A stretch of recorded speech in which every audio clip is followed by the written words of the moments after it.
Ticket closer, you make less than $15,000 a month. You have zero excuse as to why you don't watch this video in full, especially if you clicked on it because you want to get better at high ticket sales. If you're new to the channel, my name's Tristan Steckler. I've been doing high ticket for 4 years now. I've closed millions and I help people just like you take your skill set from where you're at to where you actually want to be. Watch the video in full, take notes, pen and paper, and I promise you if you implement what I teach, you will make more money.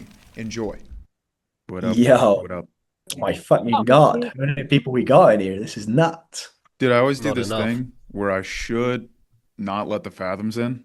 I don't see a ton of them, so praise God. I do it. I'm the most nitpicky. I never let any fireflies, any fathoms in. I never let it happen. Yeah, I think they were too late because I'm seeing them all file in now. I'm just gonna remove them all. This will be on YouTube.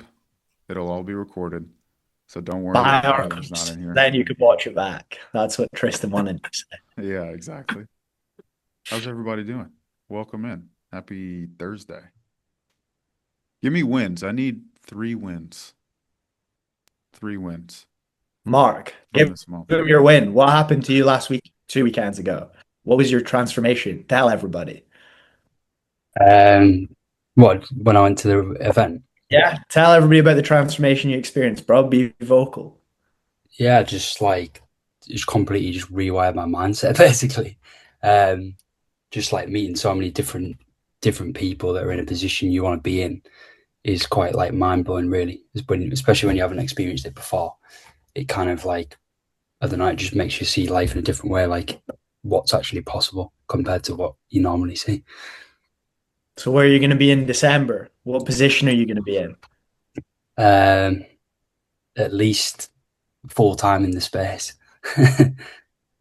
Nice, bro. I'll hold you to that. When me and Tristan do another one of these in December, we're going to highlight you and ask you where are you? That sounds good. I need 2 more wins. Eric, I are had a you on record here? month. Who has a record month?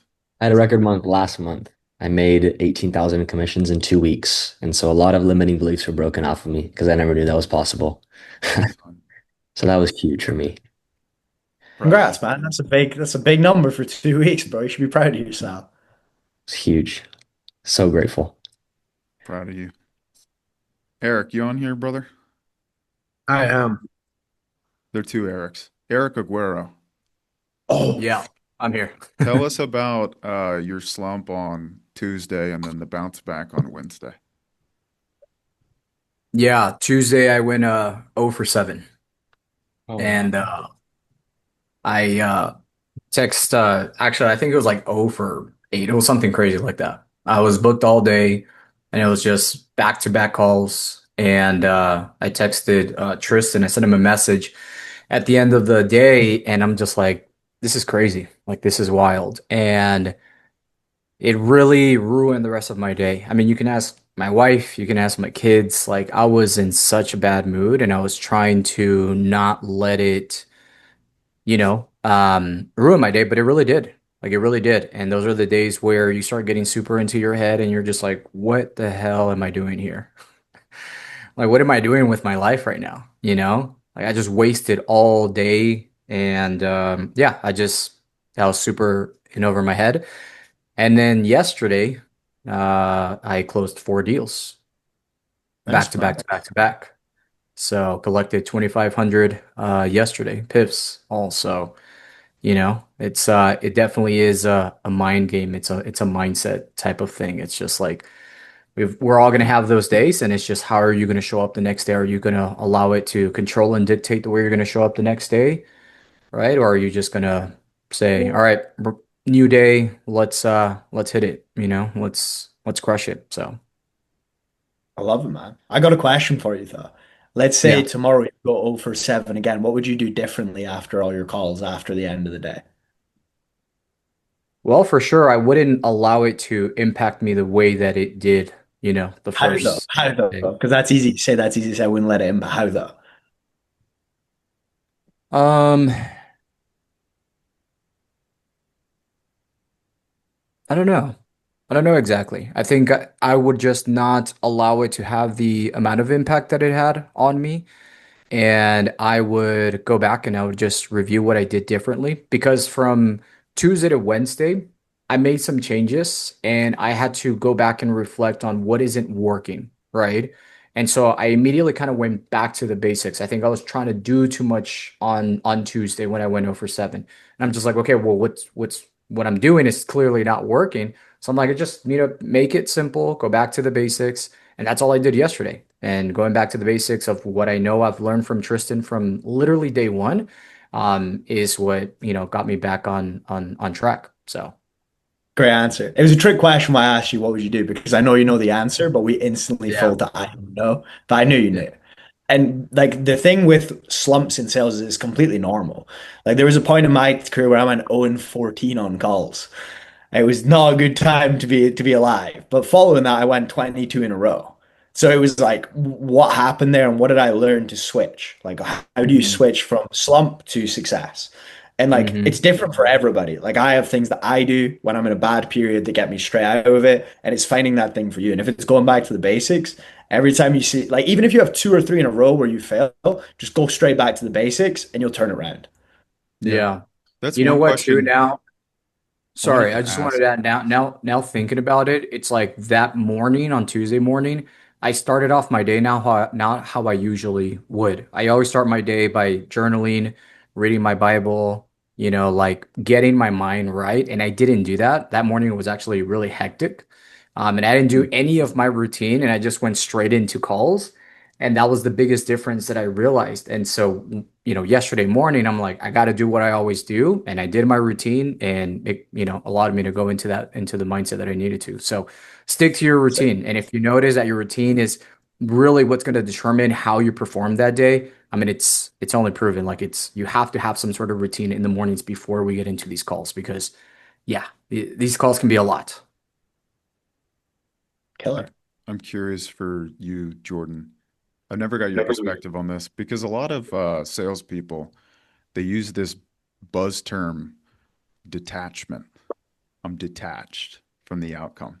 Is that something that you believe in? And if so, like how have you gone about that over your Oh, years of calls? I don't know if you guys have ever watched one of my closing calls. I'm the most detached man on the planet. I'm smoking darts on them.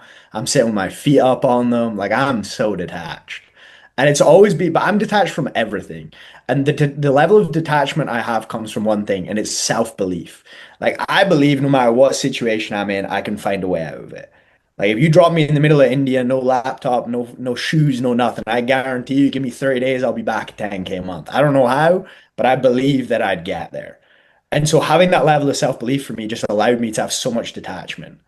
And detachment's crucial because like I'm able to say things to people that push them close to burning without worrying about it. Like I say with full conviction, I'm like, if I burn you, I burn you because I don't care.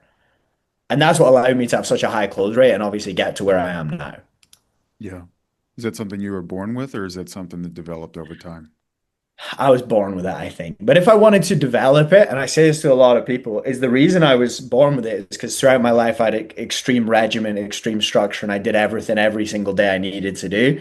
So if you do everything every single day that you know you need to do, you train, you work, you do whatever you need to do, it's unreasonable to doubt yourself. Hmm. So if you just do everything you need to and you have the proof of you go, okay, if I was looking at someone else who did this every single day, would that guy succeed? Yeah.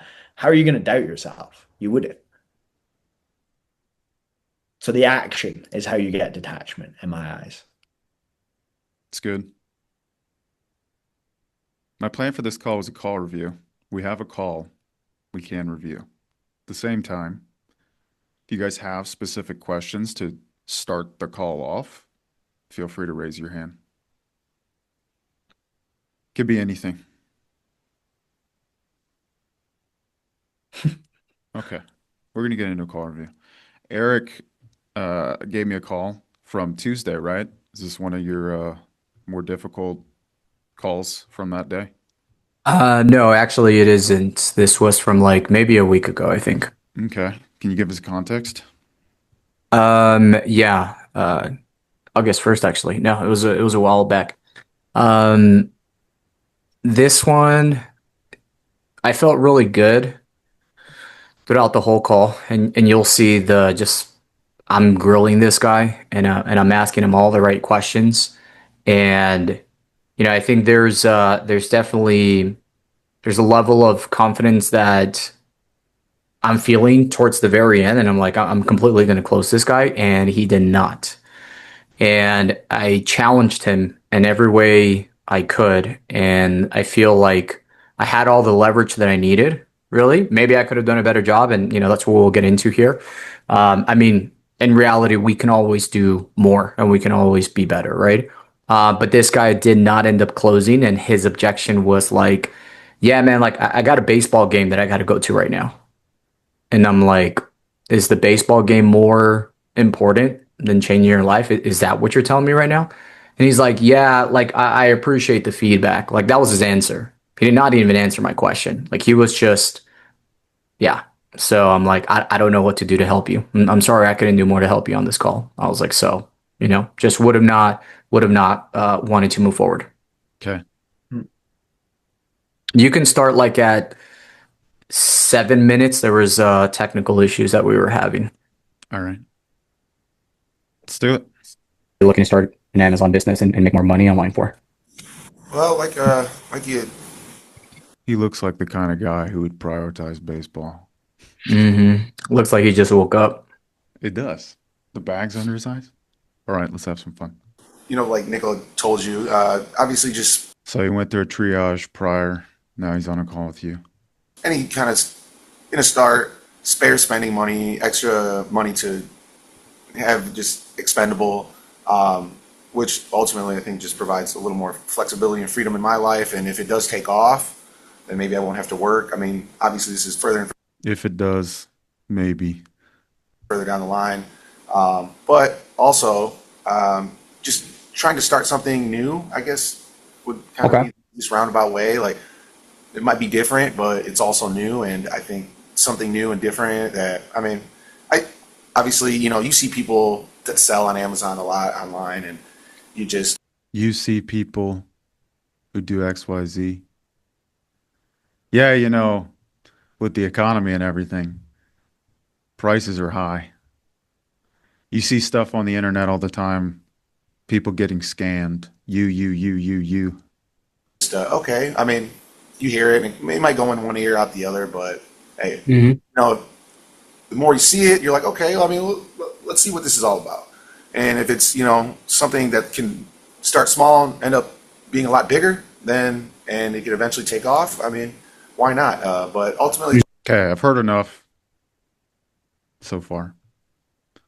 Yeah, I mean, the biggest thing with this guy, right, is straight away from all of his language and from everything, he don't believe this is real. He don't believe he could do anything with himself. Like, he's just kind of on this call hoping that you're going to inspire him. And we got to unravel where that stems from. Like, why do you lack so much self-belief you can't even say, I want to quit my job and do Amazon?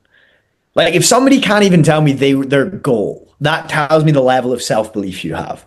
Like, if you're too scared to tell me, I want to achieve this, that tells me all I need to know about your current state of self-belief.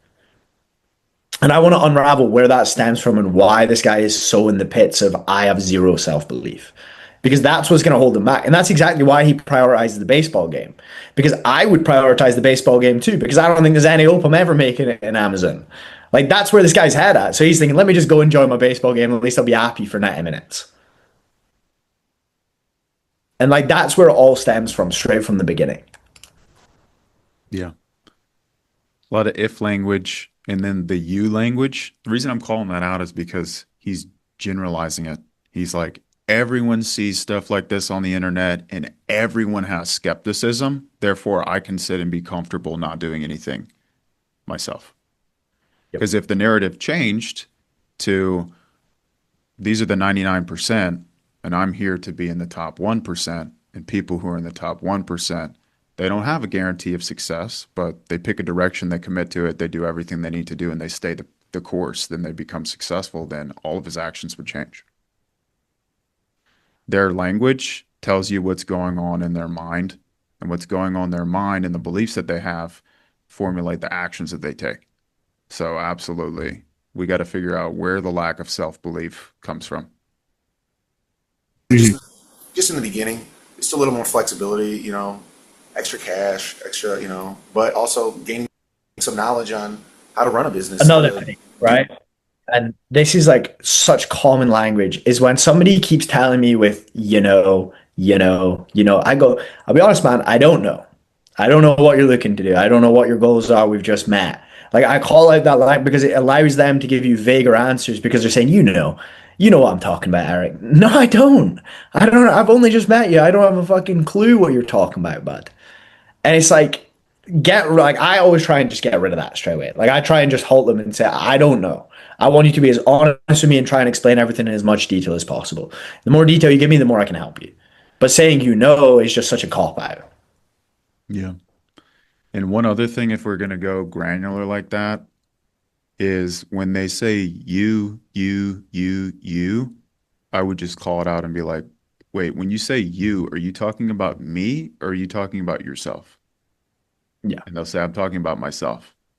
And I just play dumb and I'm like, okay, so going forward, just so I don't get confused, when you're talking about yourself, can you say I? And when they agree to that and they start saying I, then what they're saying, they actually feel. Me, internal pressure. This is my life. These are my choices. These are my beliefs. This is holding me back, not everyone else. Me. Yeah. That's where change can happen because that's ownership, right? We need ownership from the prospect on their life and what they want and what's held them back before anything can change. Alex. Yeah, would this be similar to like, how people are like, because there's gurus out there, programs. Would you be like, no, I don't know. Like, what are you talking about? Because if you affirm that, they're just gonna allow, like, you're basically agreeing with their limiting belief of like, because of that, I'm gonna be stuck, right? But you have to be like, no, I don't know. Like, what do you mean? Like, where does that come from? In the same way, would you say? Another angle can be like, have you tried a program yourself? And if the answer is no, it's like, well, how do you know programs don't work? Or where does this thought process that these things don't work actually come from? Because you haven't done it. Onward. Dude. Do X, Y, and Z, or from A to Z, Yeah. what it takes Yeah. to. Well, there's a lot of ways you can gain knowledge, especially with the internet now and how much information there's out there. There's a lot of ways you can gain more knowledge about running a business and starting a business without having to actually start a business. And I guess for you personally, like you're saying, like if this does take off, if this does become successful, why if? Like what's behind the if? As far as, like, what do you mean? Like, if, Well, normally whenever I speak with somebody and they say like, if this can work, maybe those are uncertain language, like uncertain words of uncertainty. well, again, just like anything, any business, results vary. Not everyone's success is as successful as, Have you ran a business yourself? No, I've not. Okay. How do you know then? So right there, I either go that way or I go a different way. And I say results vary. What do you feel like makes them vary? Like what affects the results? Because we can both run an Amazon business, but what's going to decide if you're successful or I'm successful? Mm-hmm. Oh, me. Okay, cool. So why are you saying if? Oh, and then it's straight back on him. And now it's like, oh shit, I've just admitted that I'm lazy, I'm not committing, and I'm fearful. And then you can just box them in that way. Yeah. And with these prospects, what you'll notice is 95% of them don't reflect. That's why when you ask them a more personal question like this, it stumps him. He's like, what? What do you mean? Oh, I don't know what you mean. So when you get stumped like that, the way I view it and what's worked for me is analogies. Analogies always work. Analogies are, I'm hitting a wall, this is not connecting, he's not getting it, and it could easily go south where it gets combative because they're just not used to thinking.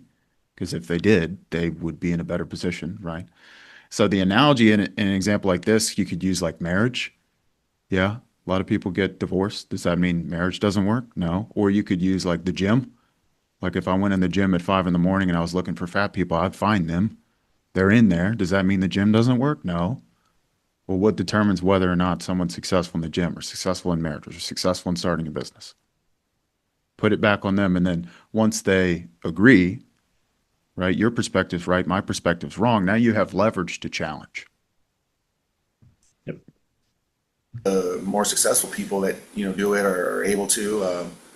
Different variables that could come along. I mean, just anything like that. I mean, obviously, try to keep a optimistic mindset, but stuff happens. Well, So far from this guy, is it internalized responsibility or externalized responsibility? What would you say? Based on his language. Externalized. Externalized. Henry, how do you know? What has he said that's... Well, he's not taking responsibility, is he?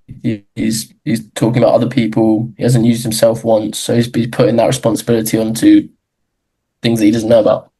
Yeah, exactly. So, And he's talking about the biggest bullshit in business. All the variables, they're nothing to do with me. The only variable in business is yourself. I could scale a fucking dog food company if I wanted to. Like, the variable is you in business, and that's it. Another thing that I picked up on, Eric, which I want you to be careful with, is when they're talking, you have a tendency, and this is just something we use in normal conversation, is where we say, yeah, yeah. And he was like, all these variables, and I heard you go, yeah. And the danger you run into is he takes that as, oh, Eric's agreeing with me. And then that belief and that thought starts to harden in his mind when you don't agree with him. Like, I know you don't agree with him, but he could take that as agreeing with him. And we need to be very careful with those ad libs where we're like, yeah, yeah, yeah. And it's just something subconsciously to take note of and try and reduce. Yeah, that makes sense. other one would be like, gotcha, or saying, makes sense. Gotcha, gotcha, gotcha. Tino. Yeah, I have something to share on that really helped me because I used to do it a lot. There's 4 levels of listening that I learned from someone. There's a lot more, but condensing it for sales, there's 4 things. Listening to ignore, you're waiting for the person to finish their sentence so you can get off the call. There's listening to agree, which is the yeah, where you're not actually listening. Listening to respond, which is when you're just waiting for them to finish their sentence so you can say your piece and you're not actually listening to what they're saying. And then there's active listening, which is where you're actually listening to what the person says and taking the time to process the language that's coming out of their mouth before you say something. And just being aware of those 4 different levels of listening, when you review your calls, you'll actually figure out where you haven't been on the ball and where like some of your own internal work needs to happen based on certain things. For example, if you're on a prospect with someone that you've got a prejudice based on like their application or whatever the case may be, that this person's not going to close, sometimes, and I'm guilty of this, I'm sure we all have done it, you're trying to get off the call as fast as possible because it feels like a waste of time when you don't actually have full context on what's going on, and then you drop your level of listening and then you're not actually doing your job anymore. So it's something to be aware of if you're aware of those 4 different levels of listening, and it happens even outside of sales. It changed the game for me completely. Because then when I noticed myself doing that, it's like, okay, I need to take a step back. Why am I not listening to this person? And where am I listening to them? Like, am I trying to get off the call? Am I trying to get my sentence out because I'm overthinking what I need to say? Am I agreeing with them because I want them to feel like I'm listening? Or am I actually like listening to what the person is saying to serve them? Yeah. Something that helped me. Don't know if that is helpful, but yeah. It's really good. And then fundamentally, I see a lot of the times with reps is they'll do that whole like talking, interrupting bit where it's like, yeah. But it's so that they can feel like they're in control on where the conversation goes, which is not sales.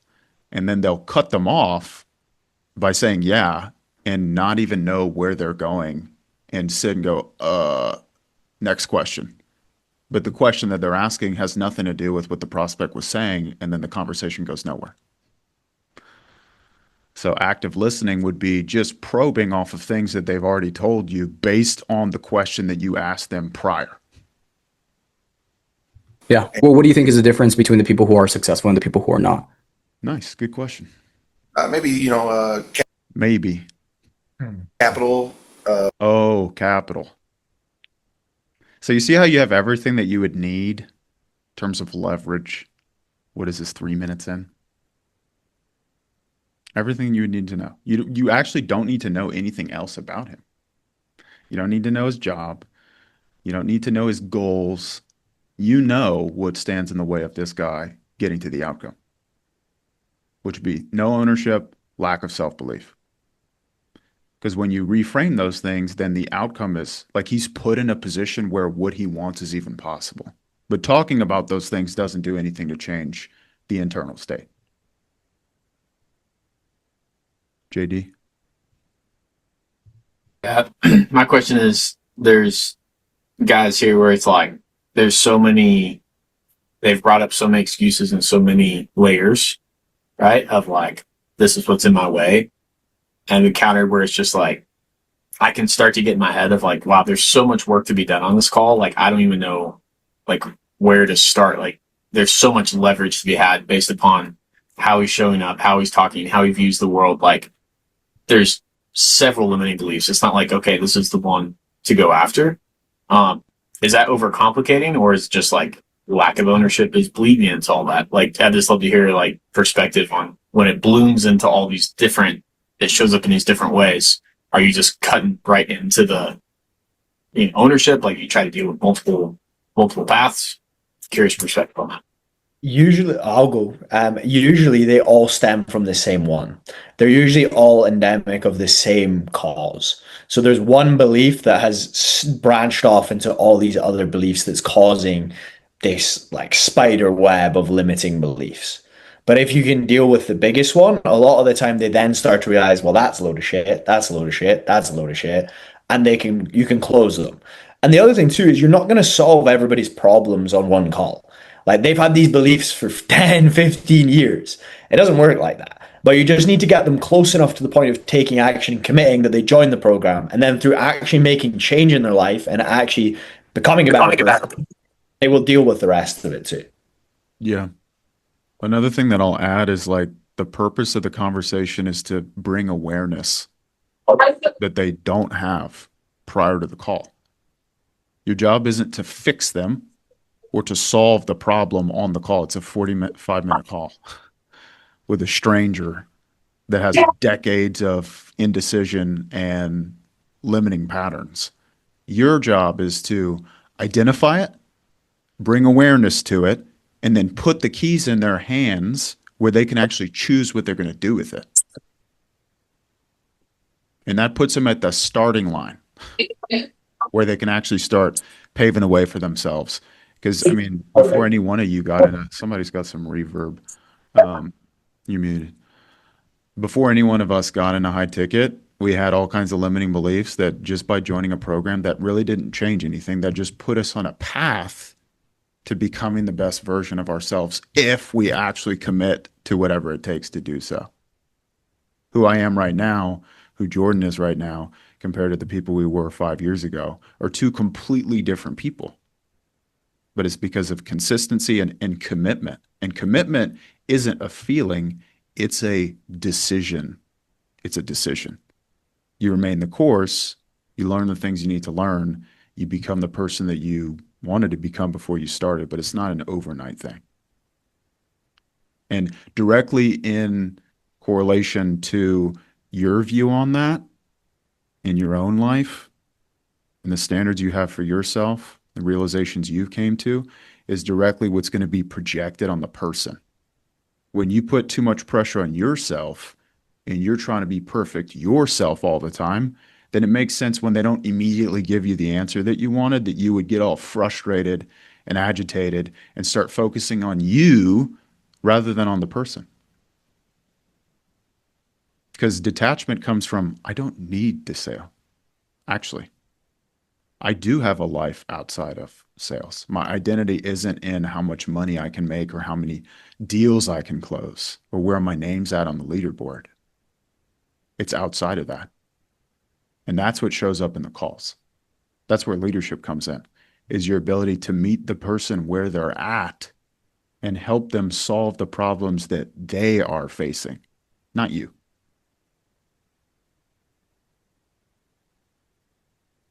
Is it Janae? Yeah. Welcome. Hi, thank you. So my question goes back to how Eric says, yeah, I do that too. And I was taught to kind of verbal pace when somebody's going on a tangent like that. But now I'm realizing the consequences because you're naturally agreeing with them. So when somebody's going on a tangent like this gentleman, what do you guys do in that situation? I'll give you the exact sentence I give to every one of my closers. Everyone who's ever worked with me and makes over 50K a month, they all use the same one, and I use the same one even to this day. You start going on a tangent, you can be talking about anything. and I'm going to go, Janae, I'm going to interrupt you really quick. You said something super important. I don't want to miss it. And then I just bring up one little thing you said. It probably isn't even important. But now you're sitting there going, oh, yeah, I said something important. What is it? Tangent's gone. Now you're listening to me again, and I go back into my next question.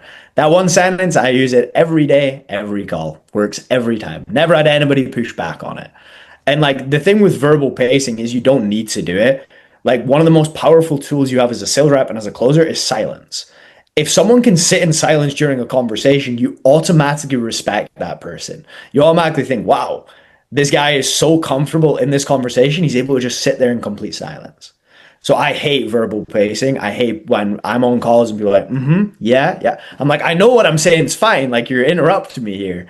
And so just learn to sit in silence. And then if you need to interrupt, just use that line and you'll have no problem. Yeah. Thank you. As an ad, verbal pacing is centered around control. You're trying to control the person and put them in a box to make yourself feel more comfortable in the discomfort of not being in control. And what I've noticed with prospects that have the tendency of the tangents is they'll typically, after one or two times of beating around the bush to a question that you asked, they'll finish the statement with, does that make sense? Or does that even make sense? Or did I even answer your question? Because they know for a fact they're not answering the question. And then when they say things like that, my typical response is, do you have a tendency to overthink? And the answer is always yes. Do you struggle with analysis paralysis, overthinking? If they say no, I would say, well, it tends to take you quite a long time to come around to an answer. Has anyone ever made you aware of that before?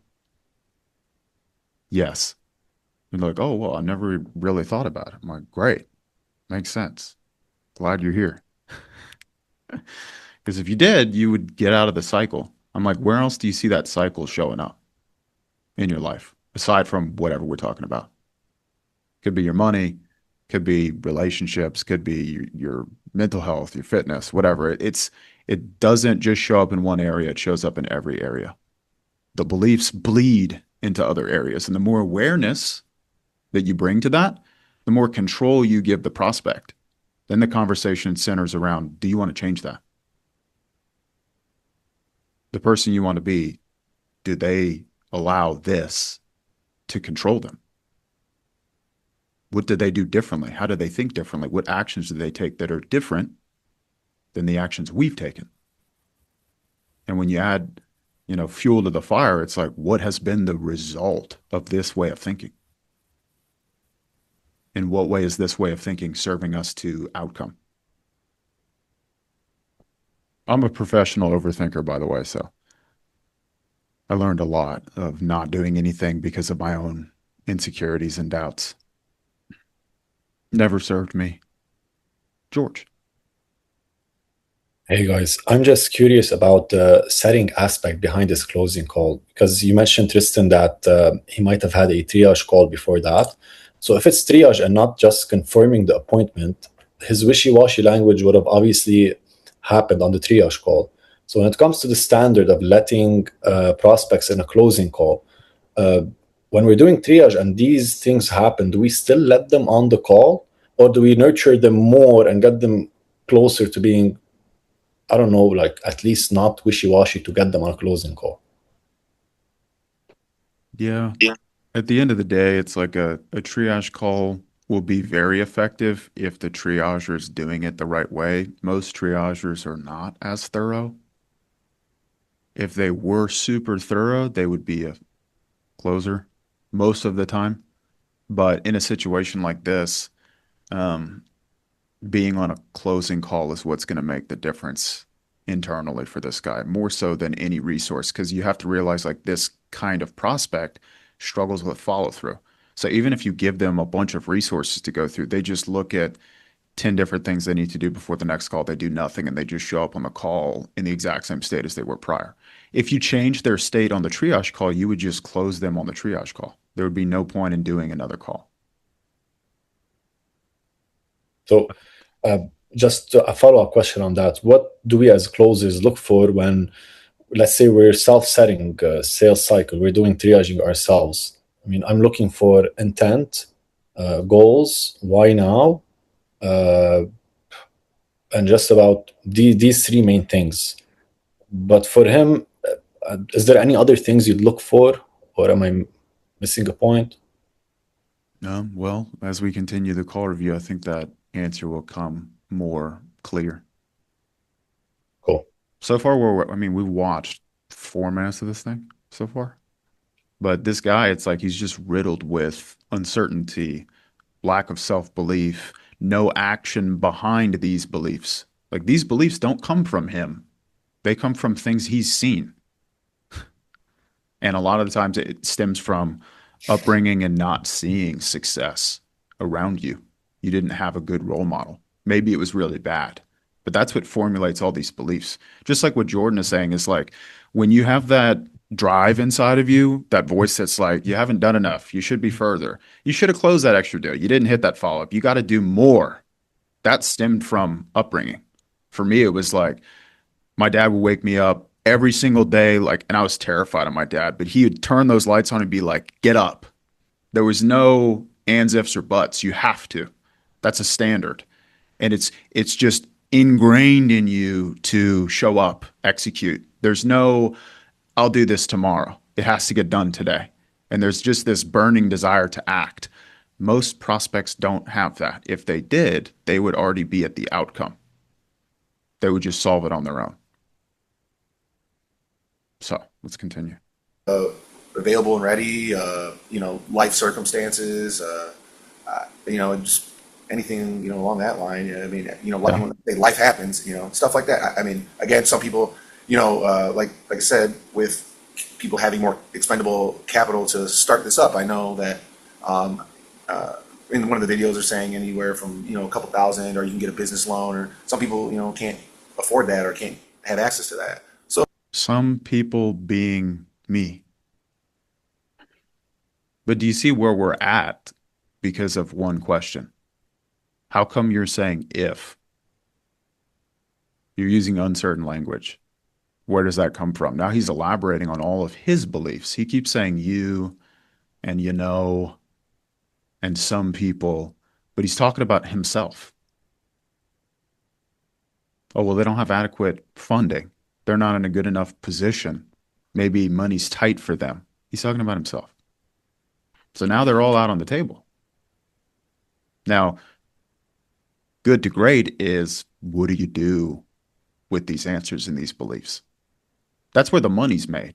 It's not made in the future pace. Talk to me about when we teach you all these skills and you're making 15 grand a month with Amazon business. He doesn't even believe that's possible.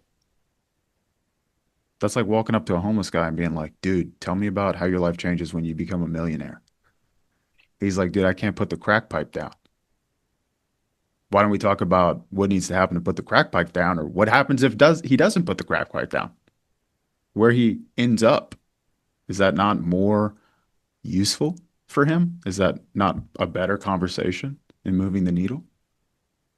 Sometimes in sales, we're just doing something because someone else told us to do that thing, rather than what actually helps the person we're talking to right now.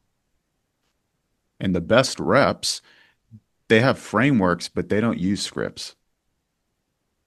What moves the needle right here, right now, to get this person out of their own way? That's the focus. And that comes with time. Anything else that you're seeing, Jordan, you want to hit on? Yeah, I mean, one thing that I picked up on, Eric, is I think you should either zoom out your camera or move further back. You're very close to the screen. And with these guys who are already super fearful, the further away you are, the more detached you seem. It's a super easy way to seem more detached, is have your camera further away, because they see more of the room, they see more of you, and they're more trusting of you too. It's such a super small psychology thing.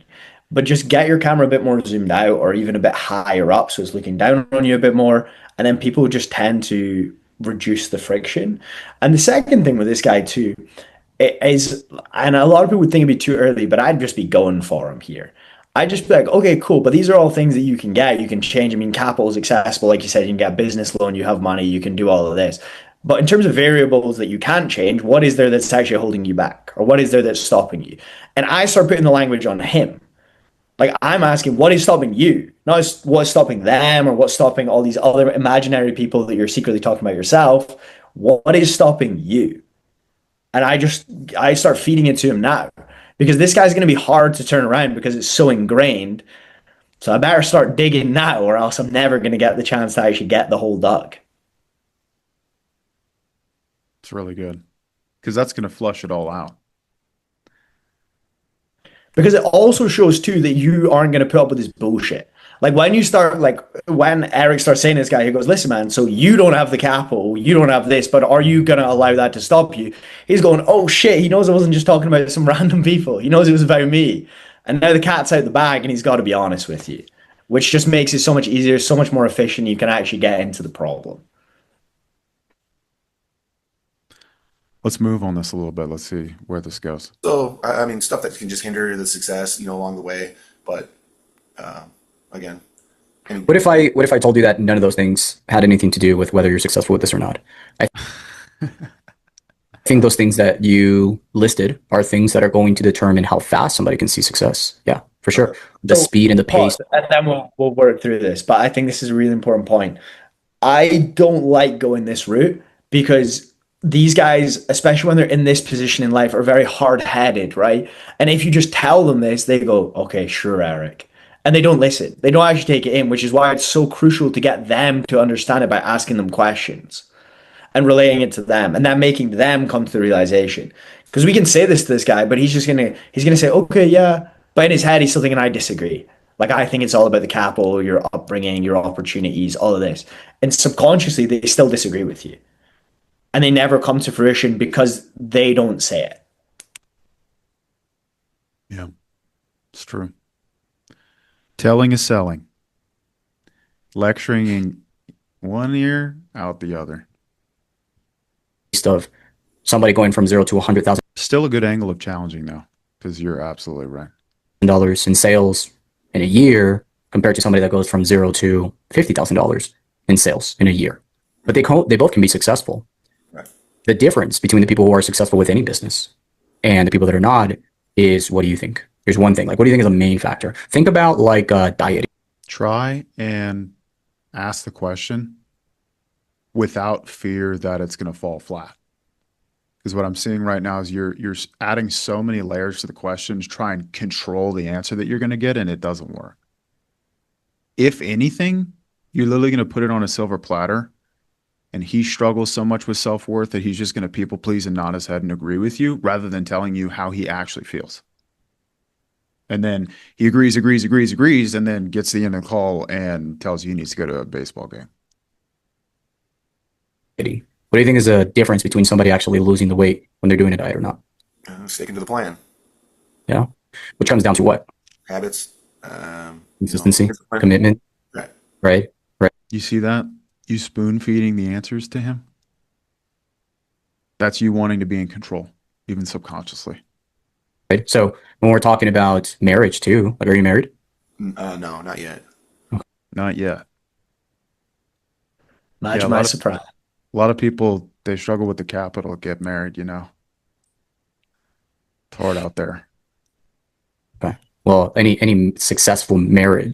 I would ask, how come? How come you're not married? It's like, is there going to be challenges? Is there going to be tough seasons? I'm married. I've been married for 13 years. And He hasn't. tell you it's hard. It's really freaking hard, right? Is there going to be bad times? Yeah. It's going to be difficult moments in marriage. But what determines whether the marriage is going to be successful long term or not? It's the commitment to each other.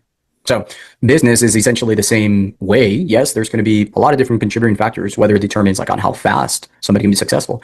But is it their circumstances or situation, what they have access to, or is it the commitment to making it happen, staying consistent, and doing everything in your power to make sure that the business is successful? Because, and when I started this back in 2020, 2021, I had no credit, I had no money, I had no savings. I had too much. Based on everything we've learned about this guy so far and how much he externalizes and how little he takes responsibility, who believes that he's actually listening to what Eric's saying? Because what Eric's saying is very valuable, it's very accurate, and to a high level prospect with a lot of knowledge. If Eric said this to me, I'd be like, I agree, you're right completely. But who believes that this guy is actually listening to this and taking this in? I'd bet my house, my life, my car, he ain't listening. He's sitting there going, okay, okay, okay. Yeah, but I don't have the capital. I don't have the capital. Yeah. People have the That capital. They just got lucky. Exactly. He's thinking of every reason why what Eric's saying is true, but it doesn't apply to him. And that's why it's so important that when we do these storytelling or we relate it to our situation, we need to make sure they're in the right frame of mind and they're in the right thinking process. Because right now, this guy is not computing this at all. There's no way. JD. I wonder too, like with these op of like he's already saying what he sees in his reality is like people talking about not succeeding. You know, in his circle, he hasn't seen this happen. So he has evidence of why this doesn't work.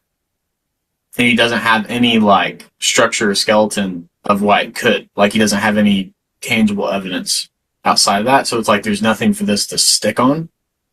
Like so how would you break through that this could be possible? Like if we're not giving that example, like if Eric's not giving that example. So yeah. this is what I'm talking about when it comes to bringing awareness.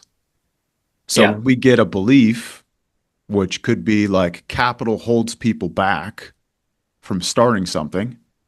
I don't need to convince him that Elon Musk didn't have capital when he started. In fact, even if I did, it's the same thing that Eric's doing right now. So I don't need to do that. I need him to realize what the results have been thinking that way. I'm like, where has that gotten you? How much money have you made with a business thinking that way?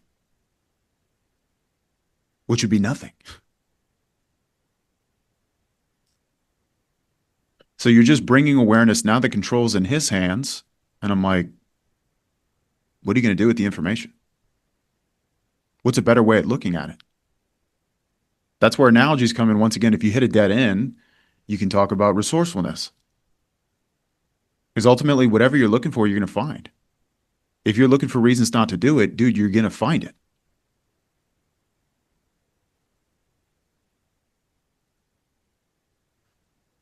If you're looking for ways to make it work, you're going to find those too. My favorite analogy is the guy who's out camping and he steps on a bear trap and it's crushed his leg and he has two choices. He can either bow out and quit and die, or he can get resourceful. And what most people do in those scenarios is they will amputate their own limb, arm, leg, shoulder. They do it because of that desire that's inside of them. And we all have it. Every single person on this call has that same level of resourcefulness. We just use it to formulate excuses or solutions. And then you can just grab everything they've shared. Because how much money have you made believing the lie that the reason you're stuck is because you don't have the money, you don't have the capital, you were raised in this family that didn't have money, or your dad was a bad dad or whatever? Where has that gotten you? How much longer do you want to allow that belief to control and dictate the actions you can take, the beliefs you can form, the results you can achieve? Because if you continue down this path of holding on to this belief system, and fast forward 10 years down the line, 20 years down the line, you're still in the same position that you're in, is that success or is that failure in your mind?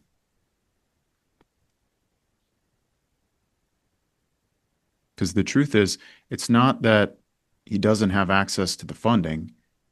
He does have access to the funding because anyone can get the funding. Just like if I walked up to a crackhead and I said, hey, dude, find me $5,000 by the end of the day and I'll give you 100. He'll literally go kill somebody to find that money. It's fear that if he puts the money into it, it won't work and he'll be in a worse position than he is right now.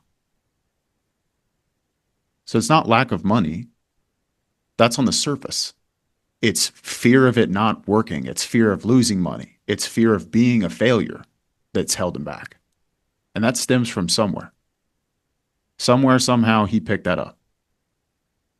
So what you have to help him realize, this is the awareness part, is this belief system is going to lead to what outcome? If the outcome is broke, busted, disgusted, single, like he is right now, what's scarier? You say that in outcome is failure. I'm like, okay, so you're already going to fail, regardless of what you do. So what are you so afraid of? What are you so afraid of?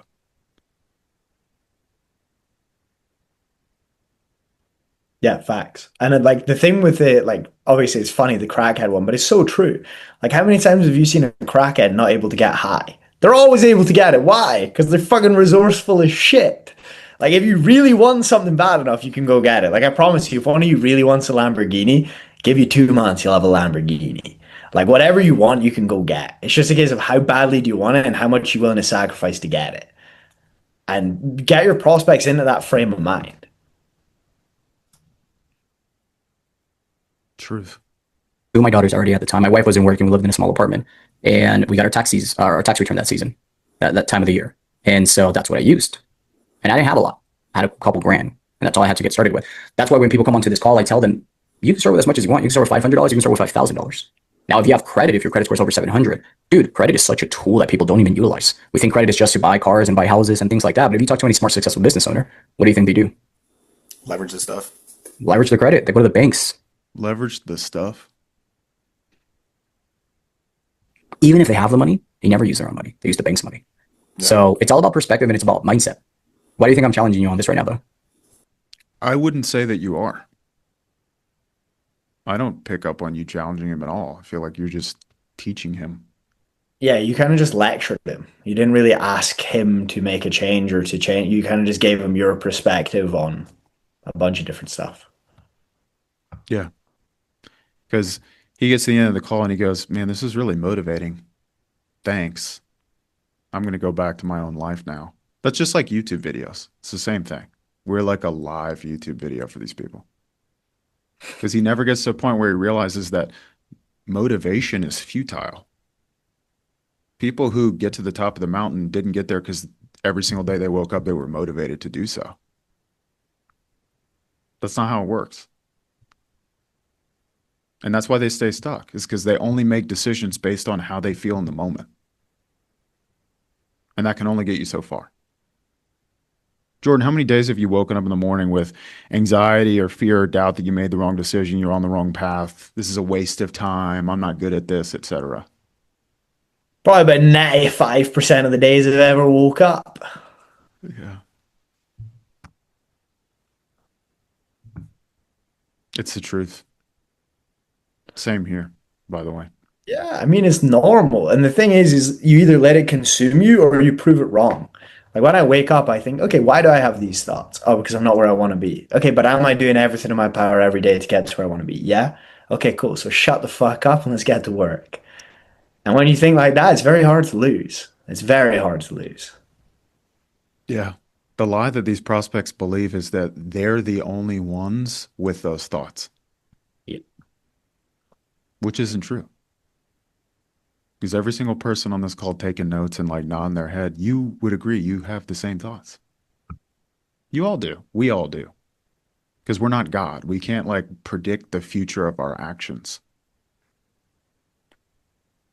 So don't look at the big picture of like 55 things you need to accomplish in order to become that person. That's not what I did. That's not what Jordan did. We just did the next thing. When you pull out say you got something from Home Depot, like a chair or like a desk, you pull that puppy out, you're going to see 55 different directions. You just stare at that thing, nothing's going to get built. You got to start with the first piece. So I know we got 2 minutes, technically. I want to get some takeaways. Yeah, this is the part where we talk for 55 minutes and then you guys talk. I have a question. Raise your hand, son. Tino's already got his hand up, jumping in. That's My takeaway, quite simply, is that you have to sacrifice for what you want, or what you want becomes the sacrifice. It's good. do that on a t-shirt. Would you buy it? Do you do Klarna? Then maybe. I'll think about it. Eric. Yeah, my takeaway is I definitely went into it way too early on just telling him. And I knew because I was already picking up on a lot of things. And so I'm like, I'm going to go straight for the throat on this guy, you know? But I think I jumped into it way too quickly before I should have reframed him and make sure that he understood and internally his mindset was shifting. Because you're right, at this point, I can tell him whatever the hell I wanted to. It wasn't going to, he wasn't going to understand it. The way my mind works and the way his mind works is not the same. And so whatever I tell him at that point, it's not going to click. And he's not going to understand it and he's not going to believe it until I reframe his mind and I make sure internally he's understanding and things are shifting inside of his brain. And then I can give him a story or whatever, right, at that point. So that makes sense. Good stuff. Bill. What's up, Tristan? What's up, Jordan? My takeaway for this is silence as a superpower. That being one of the most powerful traits that actually shows real comfort and real control. Even though you don't have to be speaking all the time, you can just it shows a level of congruency and conviction. Yeah. The most confident people in the world speak very little. They don't have to convince you of their value or their competence. And a lot of the times in objection handling, they will literally handle their own objections if you would just stop putting your foot in your mouth and saying so much. Because 95% of communication is nonverbal. When you're panicking and you're speeding up and you're inflecting your voice and you're trying to control the person at the end of the call, they feel all of that. Say less. Think less. Listen more. That'll take you very far. Amir. How's it going? So my takeaway is, so the first 5 to 7 minutes sets the tone of the conversation, sets the tone of the call. How you start is how you finish, basically. Simple. 100%. Simple, sharp. I like it. Yeah. As long as you're listening, they'll tell you everything that you need to know. Keep it simple. Daniel. Hey Tristan. Hey Jordan. My takeaway would be trying to, get uncomfortable and just challenge.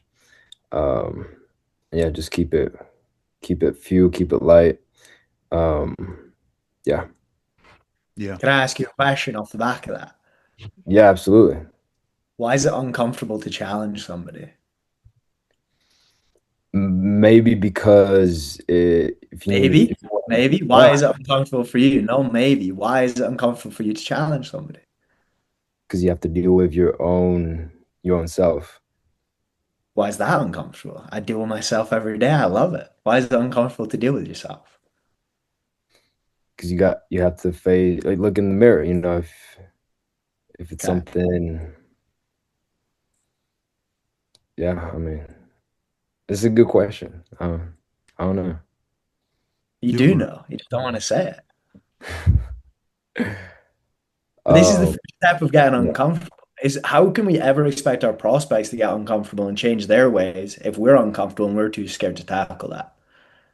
That's why I'm pushing you, because I could see by the way you asked that question, that's your problem. The reason you feel uncomfortable challenging people is because you don't challenge yourself. I challenge the fuck out of myself. Any of the guys in here who know me well will tell you I'm the hardest motherfucker on myself every day. And if you can't do that to yourself, you can never do it to other people. So when you say it's uncomfortable to challenge people, why? And don't think, just say 3, 2, 1, go. Because you got to get out of your comfort zone, face reality, and if you're not where you want to be now, it's all because of yourself. Good, man. Work on that and you'll get to where you need to be, bro. Appreciate it. Thank you. All good, Good bro. man. Janae.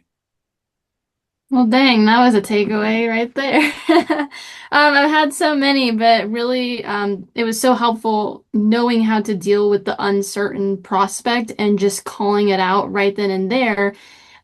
Because when I continue to just say, yeah, yeah, and like verbal pace, I'm just agreeing with all the limiting beliefs that they have. So, Jordan, your one line sentence, that was huge. And Tristan, like you calling it right then and there, like, wow, huge takeaways. So thank you both so much. Yeah, no problem. I'll send you the payment link for that one line. I'll send it back. All right. Okay. Yeah. Sales is a mirror. You cannot run and hide. And your willingness to push yourself outside of your own comfort zone is going to be the floor for the prospect if you do it right. Can't run and hide. Anyone else? Questions, takeaways before we wrap up? Is it Rohan? Mr. Rowan Evans. Wow. Yeah, that's the one. Yeah, I have it's quite a big, it's like quite an open-ended question, so I don't know if I have time for it, but I appreciate any sort of insight. Essentially over the past few months, I managed to do like decently okay for myself as a closer. But I'm still at this stage where I'm like, it's like I kind of recognize some patterns that help me close deals, but sometimes I'm almost like getting into pitch and I'm like, still have no idea whether it's like, is this person, it's almost like I don't know what I'm doing, but like I'm still closing deals, but it's like, I don't have that 100% like belief and almost competence that I know that, okay, this person's closed. And I feel like I should after the amount of time I've been taking calls, if that makes sense. I'm not sure. What is decently okay? What in terms of like closing? You know what it means, bro. How much have you been making? Oh, between like 10 and 15K. Okay. And props to you. Good job. But notice, if you were really proud of where you were at, you would tell me the number. Yeah. So the reps who are making the amount of money that you want to be making, what are they doing differently than you right now? Let me pause you there for a second. If you don't know exactly what that is, that's the problem.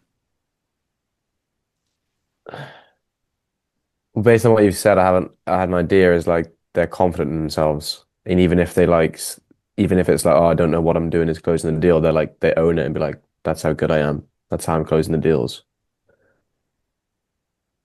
How does one become more confident in themselves? Doing what they say they're going to do and putting themselves out there more. Which for you is what? Having more belief, having more confidence. In what? Like get in my ability, I'd say. Okay. In my skill set. How do you go about that? What are things that you're not doing right now that you should be doing? Review my own calls. Okay. Why aren't you doing that? Yeah, there's no excuse. Okay. What else?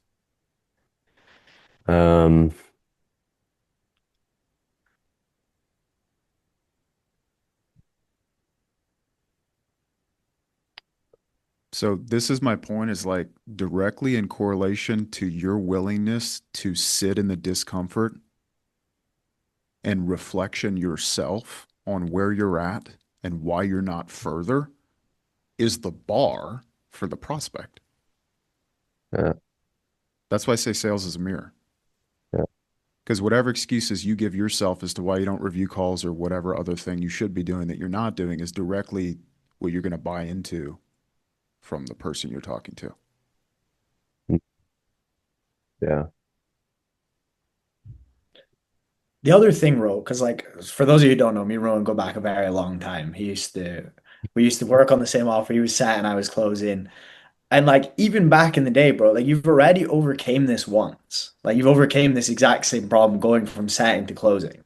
So I would look back at what you did there to get to the level you are now and just repeat that process on a bigger scale. Because you've already stepped from one income to the next and from one skill to another. So you already know how to do it and what works for you. Yeah. Yeah. Find what you Yeah. did that worked, double down on it, do more of that, and then it will work for you again. Yeah, and the Yeah. other thing is like bigger and better opportunities too. You know, it's not Mhm. always how hard you're rowing, it's what boat you're in. Mm. And you'll confront who you actually are. Not who you say you are, you'll confront who you are as a man when you are pressed. And there's a big opportunity that you're scared to take. And you do it anyway, and you put your head down and you work, even if it's an offer that you never sold before and ICP you've never had experience with. Like that's really what's going to define you making the money that you truly want to make. Yeah. No, I appreciate it. Appreciate it. That first jump is definitely just getting like extremely uncomfortable and just burning the boats, just not having income for like 3 months. And then, so I guess I gotta look for something that I can do right now that's gonna hold me to that high standard, put my back against the wall. Yeah. And it's work Appreciate smarter, it, not gents. harder too. It's like you can sell Mm. 20K packages, 30K packages. You're making triple what you'd be making in a full day taking calls anyway. Yeah. Yeah. But it's always going to go. The thing that keeps us stuck is we don't trust ourselves enough every time. And that's what's going to keep the prospect stuck. So what are you going to do about it yourself so that in those scenarios, you know how to handle those conversations? Mm. Yeah. Always take bigger risks. Whatever the worst case scenario is in your mind that says, oh, this thing's going to happen for sure, it never does. Yeah. Ever. Like name one thing that you came up with and orchestrated in your mind as a worst case scenario that actually happened. Yeah, you can't really. You can't. It's Yeah. all in your head, dude. All the time. Mm. So confront it. Like you either can just continue to sit in this world where you just let that voice rule and dictate your decisions, or you say F that and you do it anyway. And then you see the outcome and then you're like, hey, that wasn't that bad. And you just keep doing that thing, whatever it is. Everyone's going to be different. But the biggest thing that's going to hold you back is that voice in your head and what you do with it across the board. Just that lack of self-trust. Yeah. So stop saying no. Stop like future pacing the bad thing that's going to happen. Just say yes, whatever it is. I don't care if it's getting invited to something or taking this next opportunity, whatever it is. It doesn't matter. Just say yes. Stop saying no. Stop saying I'm not ready yet. Stop thinking about the worst case scenario. Just go for it. Well, there you go, Rowan. You know what? I texted you earlier today, so get that sorted, and then you're in the Yep. games. There you go. See you in Scotland, baby. Easy. Appreciate you, gents. Thank you. Say yes. Stop saying no. Joshua, last one. How's it going, brother? Hey, Jordan. Hey, Tristan. Nice to meet y'all. Quick question. I'm actually on a barber offer. I'm selling for this barber. He helps barbers scale their business, retain and gain more clients. And there's been times where the limiting belief arrives within the first 5 minutes of the call. My question is when do I know when to actually challenge that limiting belief? I sometimes kind of like, it kind of crosses my mind. I got a reverse question for you. When your house light's on fire and you see the fire, when do you put it out? Do you wait 10 minutes or do you put it out when you fucking see it? Right on the spot, brother. Right on the spot. There's your answer, bro. But When brother, you if see I the have fire, you put it out. and when I actually like within the first 3-5 minutes, do I just call it out and kind of really see what the limiting belief is, even though I don't have like enough leverage on their situation, or how do I kind of handle it right then in that But if you moment? know it's a limiting belief, you have the leverage. Like any limiting belief doesn't serve you. It doesn't matter the context. It doesn't serve you. It's Okay. negative. So yeah, Okay. like the thing that we fall into is like, oh, it's too early to challenge. What's the difference between 3 minutes in and 7 minutes in? Fucking Yeah, of nothing, course. right? Yeah. So as soon as you see that shit, just get it gone, get it dealt with, move on to the next thing. I appreciate you, brother. Yeah. Yes, sir. Thank you. And to break it down psychologically, when you say it's too soon to challenge. Let me go a layer deeper than that. I'm not ready yet. That's what you're doing in that moment. That's how you're operating. Well, when you look at you versus the prospect, you're both operating with the same beliefs. I'm not ready yet. I don't know enough about them yet. They may get pissed off when I ask them this question. Or how can I ask this question perfectly so that I get what I want? Blind leading the blind in that moment. Yeah, it's a mirror reflection. Yeah. Sales is a mirror. Exactly correct. Agreed. All right, everyone. Any closing Legend. remarks? Jordan? Closing remarks put me on the spot. 4 words. Just do fucking sales. That's my closing remarks. Let's go. Thank you guys for being here. Please implement this stuff on your calls and make more money. See you on Instagram. Make it happen. Stay blessed. Stay handsome. See you all soon. Peace Good out. luck.